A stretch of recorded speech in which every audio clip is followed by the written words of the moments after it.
from our,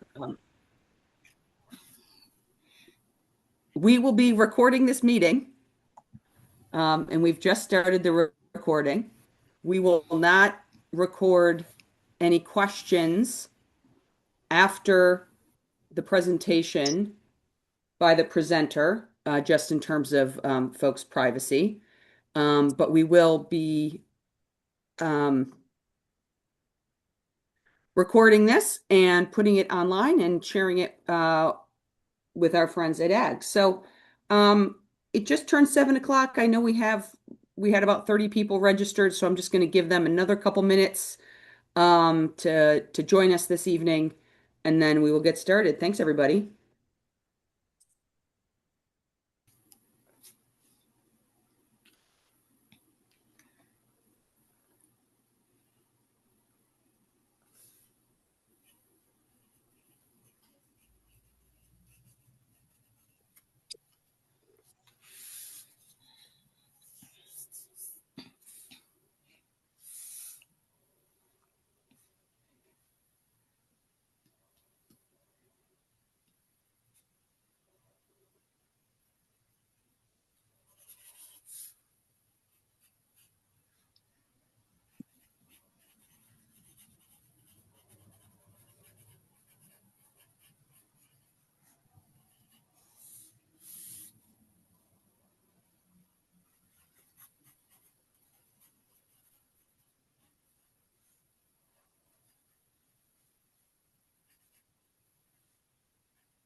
Okay, good evening, everybody. My name is Megan Bacco. I'm the executive director of a nonprofit organization called Anacostia Trails Heritage Area. We are based in Hyattsville and we work across Prince George's County, Maryland. As part of a large collaborative effort to commemorate and celebrate and use the U.S. Semiquincentennial as an opportunity to learn and to share the wonderful things that so many of our fellow Prince Georgians know and their dedication, especially to the field of genealogy. We are on the third of a four-part series that our group, Prince George's 250, has been putting on for the last couple months. The first lecture was in January. We had another one earlier this month, and this is the third lecture of our series. Next month in March, you all are invited to an in-person bus tour of all the many research repositories that we have in the county. Lots of places that you'll have heard in those past presentations or you'll hear in this presentation about great places, in-person places where you can do research. Of course, a lot of the information is also available online, but we thought it would be really fun to get people together and to add some camaraderie and some community to wherever folks may be in their genealogical process, whether as a historian or for your own family. However you all come to genealogy, we're just pleased for you to be here. So I'm going to introduce our speaker as folks still are coming into the Zoom, which is fantastic. And again, this recording will be, this Zoom meeting will be recorded and we'll put it on YouTube and we'll also get it to the other community groups that are on this call. So you can take notes, but we'll also make sure that you get the recording and the presentation. So this evening, I'm thrilled to have the opportunity to have the opportunity to hear from Nathania Branch Miles for a second time. We were able to hear from her in person at a lecture a couple months ago, maybe more at this point. But so Nathania is a native New Yorker, but has been in Prince George's County for over 40 years. She is a life member of the Afro-American Historical and Genealogical Society, National Chapter Committee Chair, and an officer, member, and chairperson for the Prince George's County chapter. Nathania is an author, adjunct professor, lecturer, researcher, and family historian, writing books and articles on her family research, and this ranges from South and North Carolina, Georgia, and the Republic of Cabo Verde, Prince George's history and the American Civil War. Nay, as she is often likes to be referred to, has lectured at Prince George's County Community College, Maryland National Capital Park and Planning, University of the District of Columbia, in courses on genealogy, family reunions, and family history. Miss Branch Miles is a member of the Historical and Genealogical Societies in Bullock County, Georgia, York County, South Carolina, and of course, Prince George's County.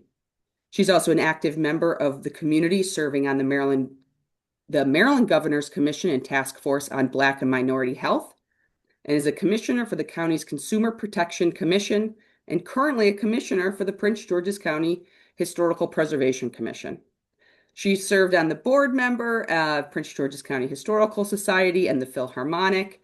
She has an associate's degree in business management, a Bachelor of Arts degree in urban and regional planning from the University of Maryland, and a certificate in women's studies, and is working on her master's degree in sociology from Howard University. And she is a mother of 4 daughters and has 2 grandchildren. So this presentation I've been looking forward to. Nathania, thank you for spending your time with us this evening and sharing your wealth of knowledge that you've earned personally and professionally. So if you would like to take it from here, we've got your opening slide up and you can take it from here. Okay, well, thank you very much, Megan, for asking me. It's a pleasure to be able to talk to you about historical and genealogical studies and research. It's one of the things that I really do enjoy. It's a hobby that once you begin, you just keep on doing it. It never gets old. My purpose here today is to introduce you to AAHGS, which is the Afro-American Historical and Genealogical Society. Oh, why won't you move? It's not moving, Megan. Try the arrow on your number pad or try to click. Click. Oh, wait a minute. I think I got a pause on here.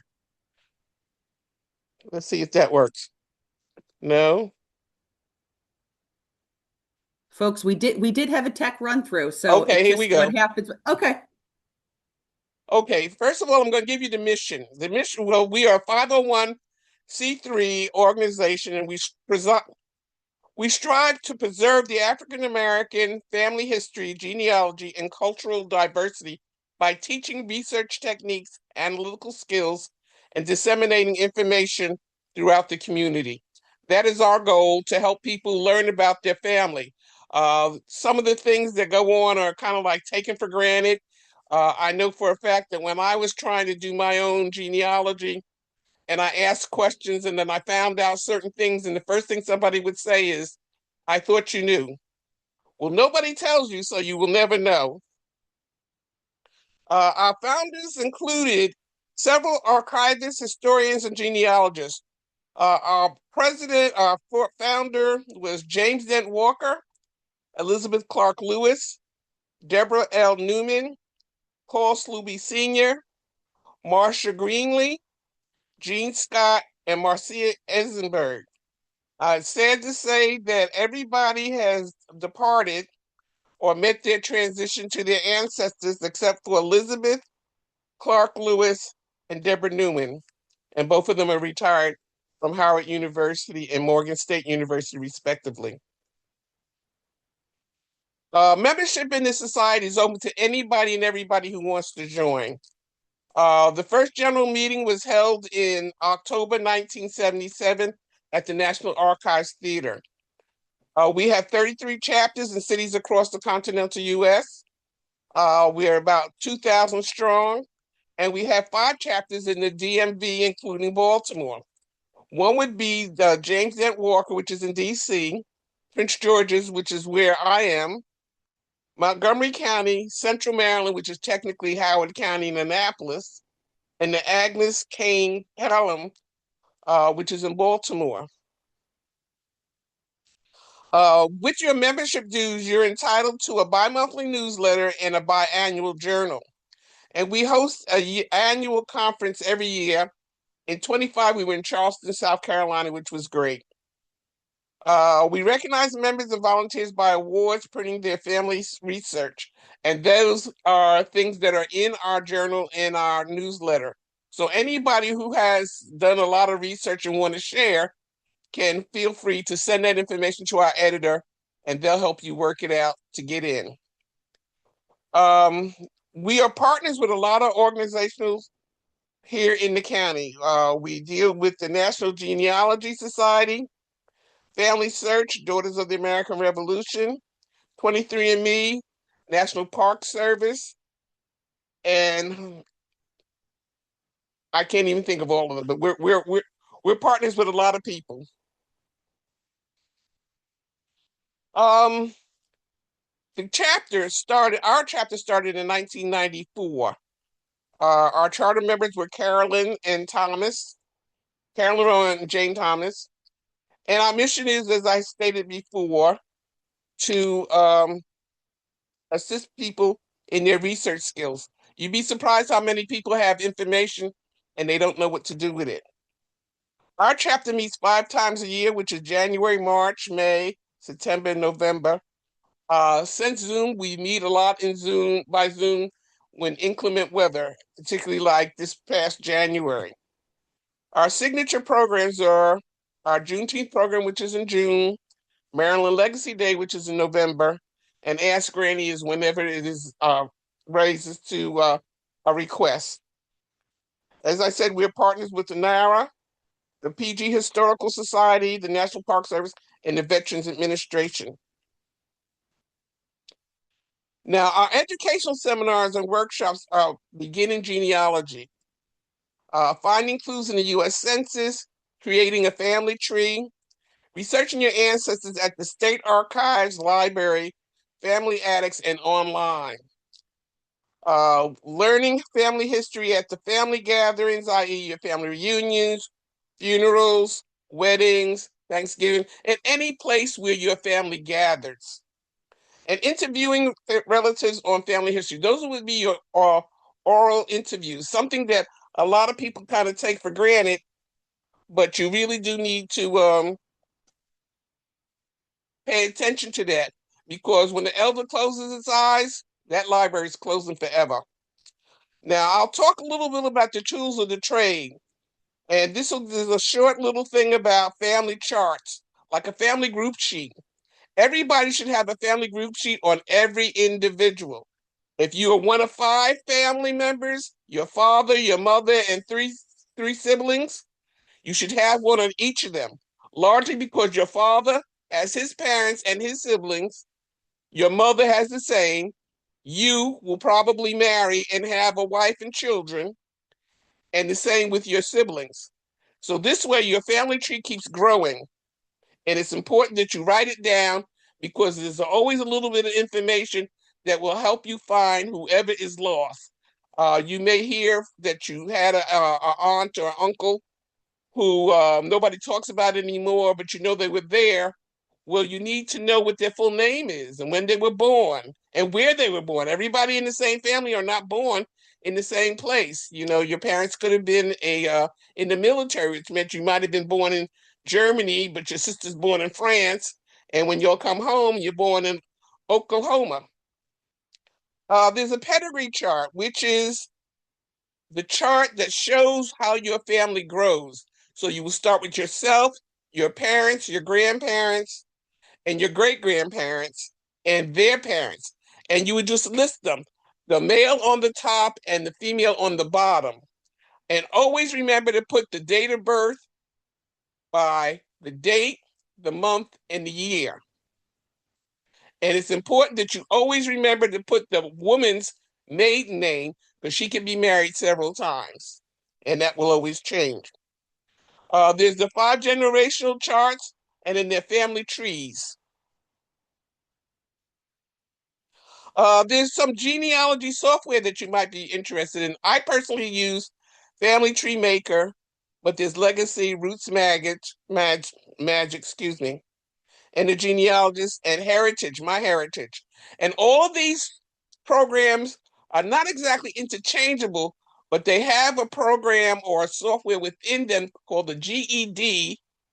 That means if I'm working on Family Tree, I can share my information with somebody who's using Roots Magic, and they will not lose anything. Everything will be there. All the information that you put in that particular program will be there, and it will transfer. Now, here's the family tree that I'm talking about. Notice was Mary. I got a question mark because we don't know Mary's maiden name, but we know that Mary married George Terrell, and they had George Terrell Jr., then they had another child. And somewhere, one of these kids, and I assume it's George Terrell Jr., had a daughter by the name of Sarah Rebecca. But notice how George and Mary had 5 kids. They had John Walter, they had Mary, they had Sarah, they had George again, and then Elizabeth. And it's important if you rename your kids George the Second or George Jr. And that's when it's really important when you put the date of birth in there and you put the place where they were born, because if you have too many of the same names, people will get lost. And notice how we have Mary. Mary married somebody by the name of Joseph Wells. Yeah, Mary married somebody by the name of Joseph Wells, and then she had a kid by the name of Henry Green. And Henry Green had 3 children: Henry Roberts Green, Mary Ann Green, and John George Green. And Mary Ann Green married James Witter. So what I'm showing you here is that Mary Terrell married 2 times. So one of her husbands was Joseph, and their second husband was Henry, excuse me. Now, I can't tell you which was first because I don't have any dates here. But when you put this information into your system, it will show you exactly where they belong. And a trick I learned when I kept having a similar problem where there were several people with the same name, your computer will always come back and tell you that this Mary Terrell is too young to have Mary Ann Green, but she was 11 at the time. So that'll kind of keep you on track. Now, our chapter activities include, like I mentioned earlier, guest speakers. We have people who talk on women issues, DNA, special ethnic groups, reparations, Native Americans. We have people who talk about coming from a specific area, like coming from the Gullah Islands down in South Carolina, or being from Puerto Rico, being from Mexico, Mexico City, and where you have different ethnic groups intermarrying. And so then you're talking about different types of cultures, different types of traditions, different types of legacies when you have people bringing their different cultures into a specific area. Some of our guest speakers have been included: Rick Murphy, C.R. Gibbs, and Shah. Now, those are longtime members and life members of AAHGS, but they're also very known in the genealogy and historical society community.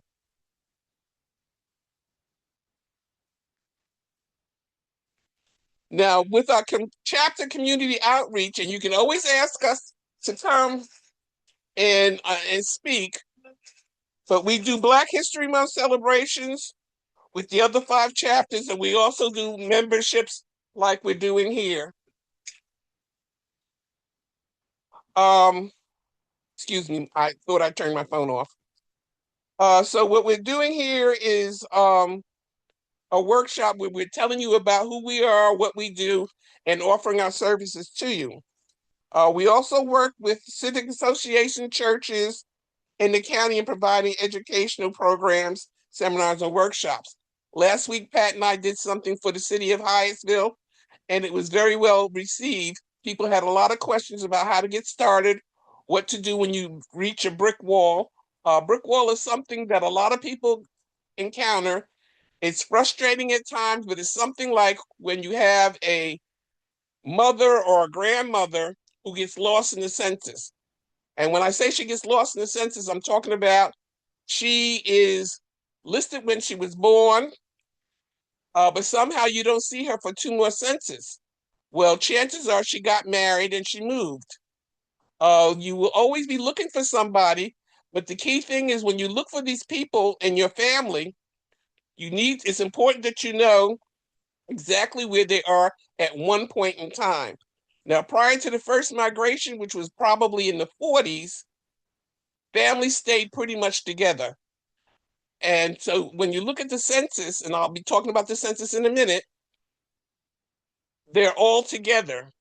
And when I say they're all together, they're probably all in the same block, all in the same community. So when you look in the census and you find her family above her and below her down the street and around the corner. But the most important thing is that if you can't find her and you know what her parents' names are, her brother's name is, you might find her living with them or living near them.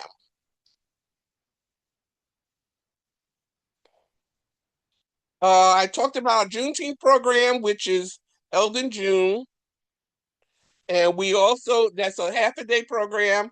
We have guest speakers, workshops, and we get people to interface with some of their questions like I'm going to be doing here when you ask me them. Our Maryland Legacy Day is probably the most important program that we do outside of Juneteenth.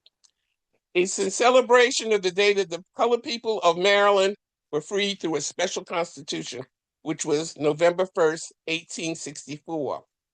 And the Article 24 read that thereafter in this state there shall be neither slavery nor involuntary servitude except in punishment of crimes, i.e., going to jail. Whereof the party shall have duly been convicted, and all party persons held to service or labor as slaves are hereby declared free. And so we celebrate that on the third Saturday of every November. We also have a program called Ask Granny, and it's designed as a 2-hour program where we are focused on senior citizens or anyone who's interested in trying to learn how to share their family information with their young relatives. We say Ask Granny because Ask Granny is usually the gatekeeper of the information. She's the one who usually has the pictures, the Bible, the death certificates, copy of the birth certificates, and she knows where everybody belongs in the family. You're invited to join us on our annual Juneteenth program, which will be the second Saturday at Walker's Regional Park. And again, we will have a guest speaker and 4 workshops and a children's program. Because our goal is to get our children involved in learning who they are. Now, that's my last slide, but I was given some questions and I'm going to try to address them in terms of appealing to everyone. Now, the first question was, I'm the family historian genealogist for my family Fletcher family of Queen Anne District. Well, Queen Anne District, I'm thinking it's Queen Anne District here in Maryland. Maryland has 23 counties in the city of Baltimore, and every county has a courthouse, and every county has their own demographics with regard to how they collect their information. So when you start looking for your family, we always tell people to start with yourself and work your way back. Now, that may sound very simple, but you know who you are and you know who your parents are. And it's important that you start there. So now I'm going to start with me. I am Nay.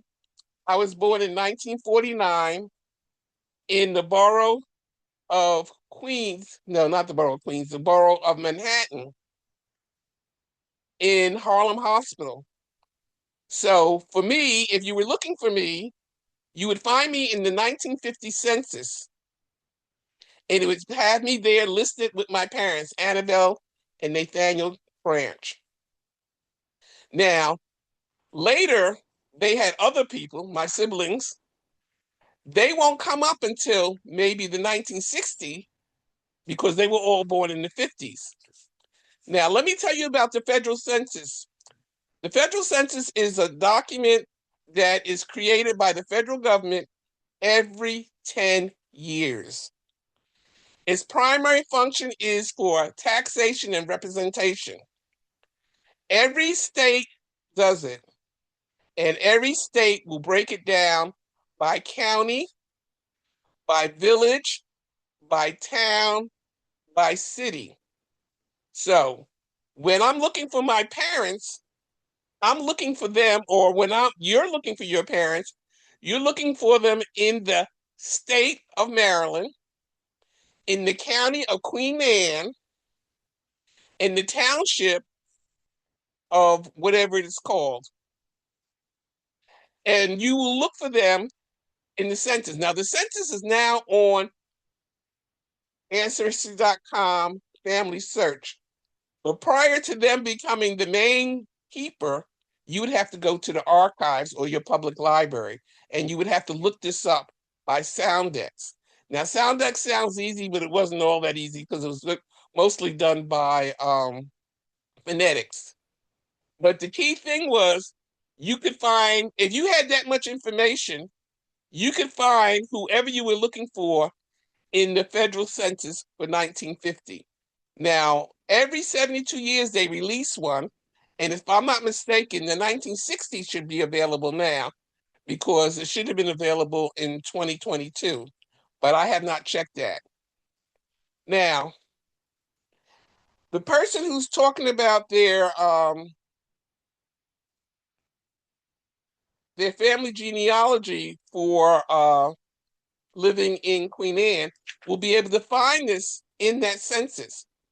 Now, if they can't find it there, then they should be able to look at the county records. There's several different options that you have for looking for your information. You can go to the Maryland archives, you can look up land records, voting records, school records, agricultural census.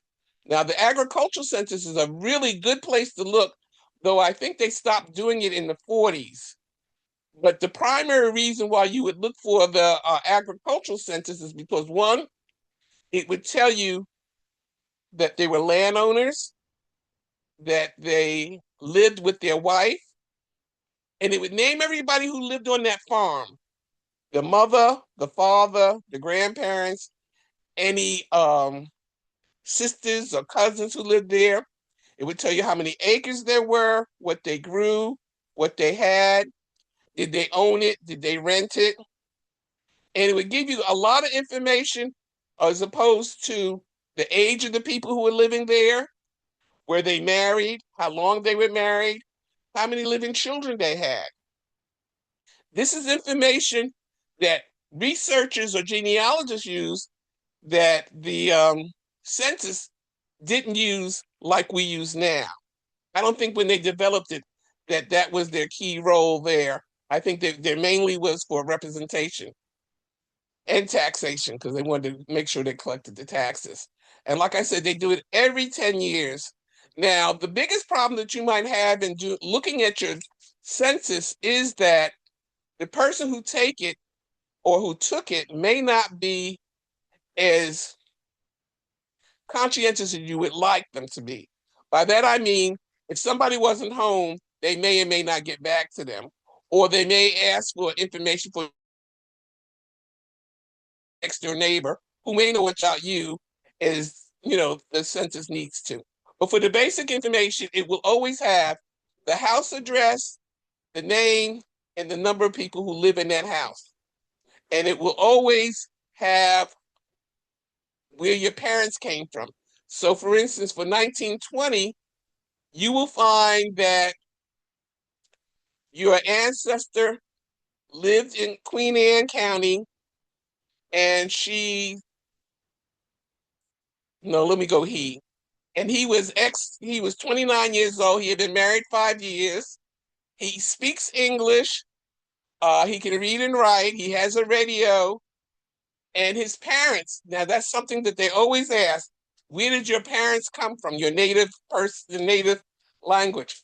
So they may have come from Switzerland, they may have come from Ireland, they may have come from Germany, but that's how you know where your parents came from. Um, Let me see. There's something else I needed to tell you about that. Oh, you need, like I said, you need to write all of this down, or you need to put it in your computer. I personally like to write it down just so I can keep it in a notebook. And I keep it in a notebook so that I keep the families together. So all my paternal, who are my father's side, and my mother's side are kept separate so that they can, so that when I put them together, it'll come out to the tree you just saw. Now, the another question was the 20th century immigrants from Miami, from the Bahamas. Well, that was new to me, so I had to look that up. Apparently, Miami is kind of like a gateway for people from the islands, namely Cuba, the British West Indies, the Dutch West Indies, and Haiti. And they came largely to do a lot of agricultural, um, a lot of working farms. And they were coming as early as the late 1900s. And they didn't need passports at that time, but they came and they were working hard. Now, the interesting thing about some of these people who came to Miami, that they created little enclaves like Little Haiti and Little Havana. There's a section in Miami called Coconut Grove where everybody lives harmoniously. But the key thing is that, like every state, if you want to find out something about the immigrants who came from Cuba, Haiti, and the British West Island, the British West Indies, you would have to check on the manifests at the National Archives, and those those manifests would tell you when they arrived, what boat they came on, again, how many people were with them, do they speak English, why are they there? And that information is also used sometimes when you want to become a citizen. Now, one of the interesting things that I found out with regard to the people from Haiti was that they traveled mostly like most people who immigrate uh, for a better way of life. A lot of them, particularly from Cuba, were political refugees, and as Haiti in the 60s when they were coming. But the first, God, I can't even get it out. The first significant wave of recent Caribbean immigration occurred right after World War I, up until the 1920s, and they were primarily internal, again, because of economic opportunities. There were no jobs, no people could live a good quality of life, so they came here because the jobs were plentiful. Now, and also we had the Panama Canal, where we had a lot of people, where we had Afro-Caribbean immigrants who were transplanted to Miami. Miami was a good place to come. Let's see what my one other question was. I'm an African-American male whose immediate family has controversial DNA results. I want to learn more. Well, it's interesting that you would say that because the DNA is a really tricky thing. The DNA covers generations. And when you say that you have something that's kind of controversial, it may be that the DNA went back a little further.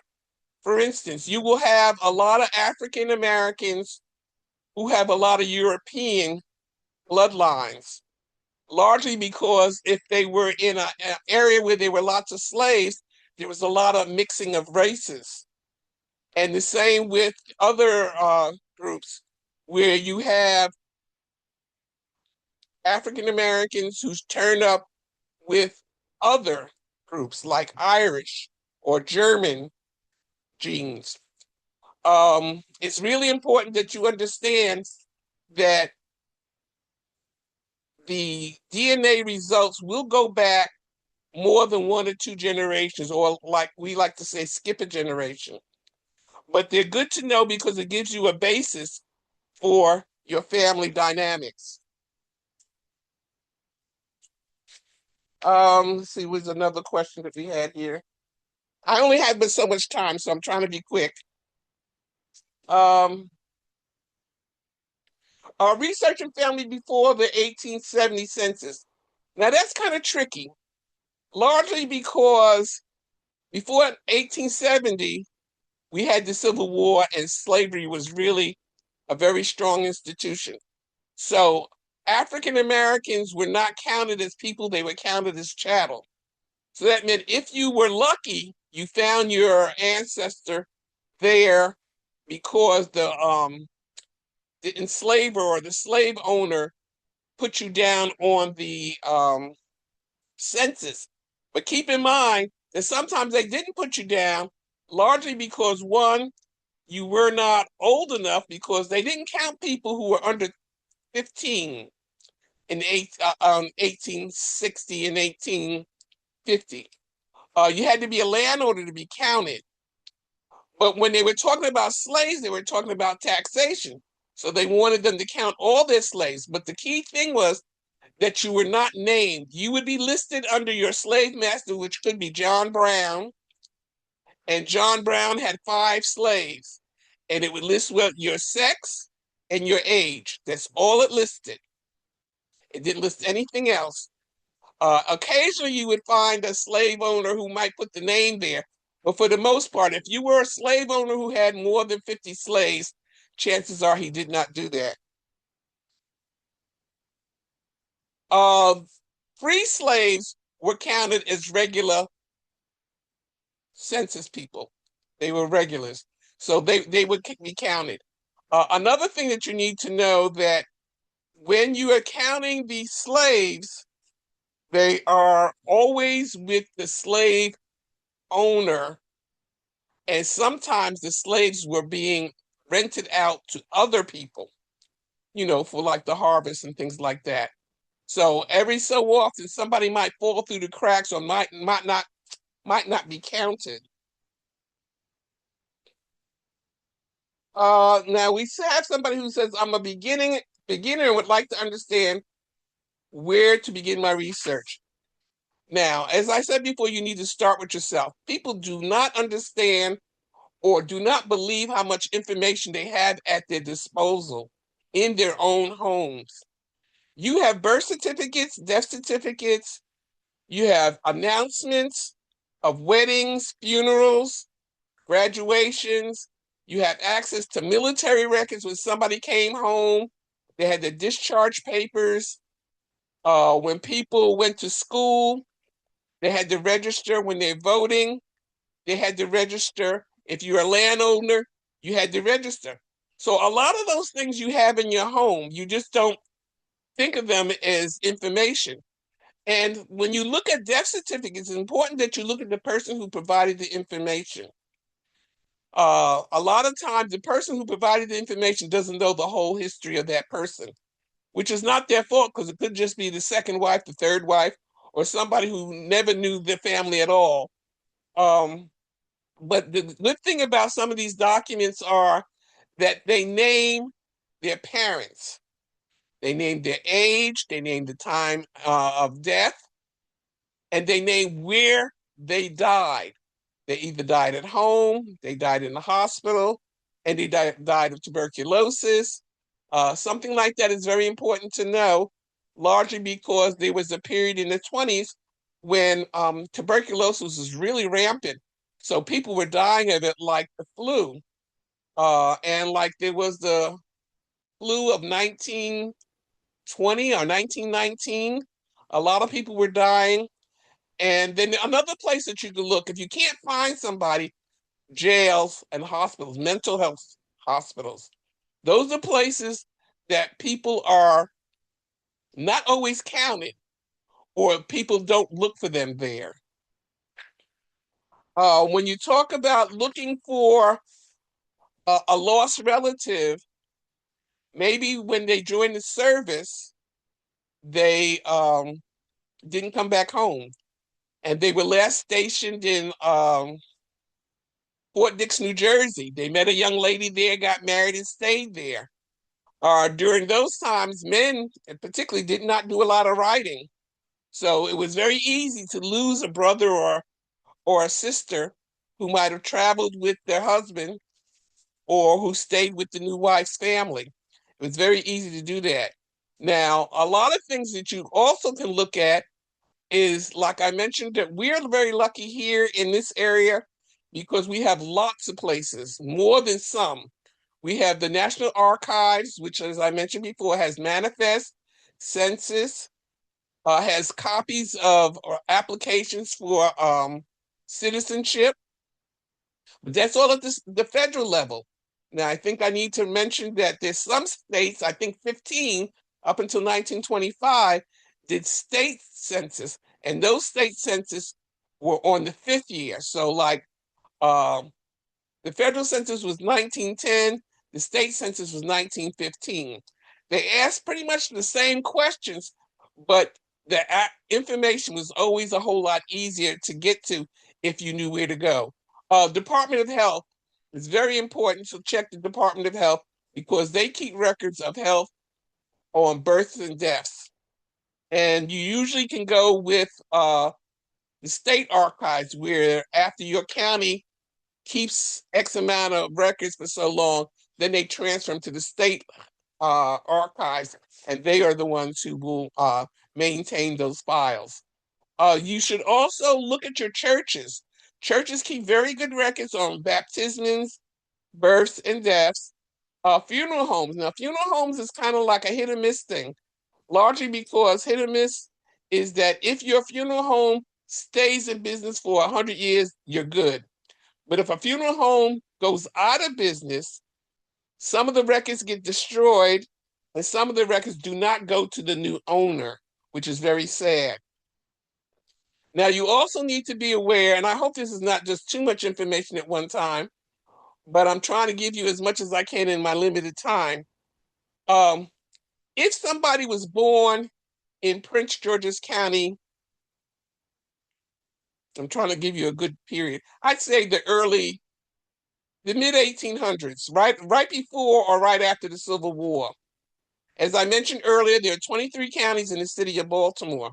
Well, at one point, Prince George's County went all the way up to the Pennsylvania state line, which is a long way to travel if you're going to be a delegate or state senator and have to be in Annapolis during the winter months.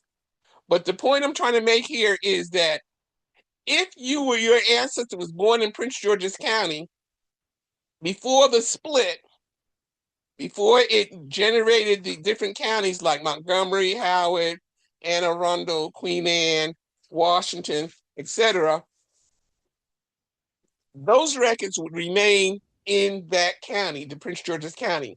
So the point I'm trying to make here is if somebody stayed in the house that never left, but the county lines moved, and then when they died, they would have been born in Prince George's County and died in Montgomery County or DC or Anne Arundel, and that's where you would have to go get those records. And those are some things that you might need to know in terms of the demographics of where your ancestors lived. It's very important for you to know that because things change, demographics change, county lines change.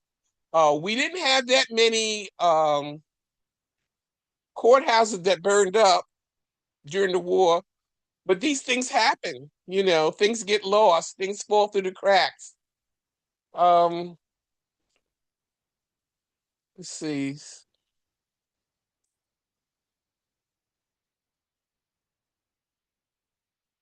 Oh, the last person said, I've had some of my family tree done and request some birth certificates from different states, from different relatives. Well, prior to this identity theft, getting a birth certificate was extremely easy. Now you have to prove why you want it. But a birth certificate or a death certificate can be gotten for anybody who can prove that they're related to this person and why they want it. They will generally give it to you for genealogical reasons, but if you need a certified copy, you will definitely have to pay for the certification, and you will definitely have to demonstrate why you need this information. I forgot to mention that there are other things that you can use to keep track of your family members. Probate, wills. When somebody dies and they have an estate, it doesn't have to be a large estate, but they generally name that I am leaving my wife, the house, and money, the kids, and name the kids. They don't necessarily name the kids in order, but they name the children. That's why it's important for you to write things down so you can keep track. I can tell you that I had an incident where I went to visit a relative, and all she could say was that these are my mother's people. And I kept wondering why did she keep saying that? I mean, why didn't she just say this is my grandparents, these are my aunts and uncles? But I later learned that she grew up with her mother's people, largely because her mother had died when she was a young girl.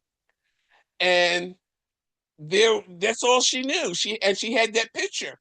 Well, luckily I had a picture, the same picture, but it was a little earlier. And I found out that I had her grandparents, and her mother's people were her grandparents. They were my great great grandparents, but they were her great parents, grandparents. So it was really interesting how we came to that final conclusion.